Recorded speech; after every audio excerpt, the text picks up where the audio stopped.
In this quick video, I'm gonna show you how to play online versus random players in EFC 26. So there are two ways you can try to play against randoms. For the first method, we need to head over to the seasons. Under it, we can start a match, but before that, you can see your current season. You can see all of the progress here, and you can also see the number of players which are currently online. And to play a match, we need to go to play match, and under it, we can simply select search, and then it will automatically search for a random player. But before that, in case you wanna change your team, then for that go to change team and kit, and under it you can select the team you wanna go for. So let's say I wanna select Paris Saint-Germain, then I can select the team from here. After that, select the kit of your choice, and now your team will be selected. In case you wanna change your formation or tactic, then you can do that too.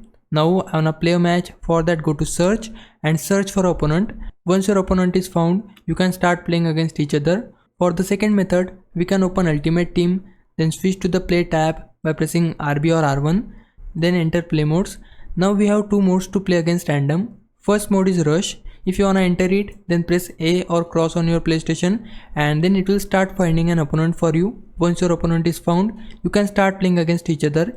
In case you wanna invite your friend alongside with you, then for that press Y or triangle, and then it will show you this invitation menu. On this menu, select this plus icon and invite your friend as your teammate, and once your friend accepts your invite, you can play against random players. We have another mode which is rival. You can similarly press Y or triangle to invite your friend, but in case you wanna play solo versus random, then enter rivals by pressing A or cross on your PlayStation and start playing against random. So these are the ways you can try to play against random. Now if it was a big help, can you like this video and subscribe my channel. For now, thanks for watching. Bye bye.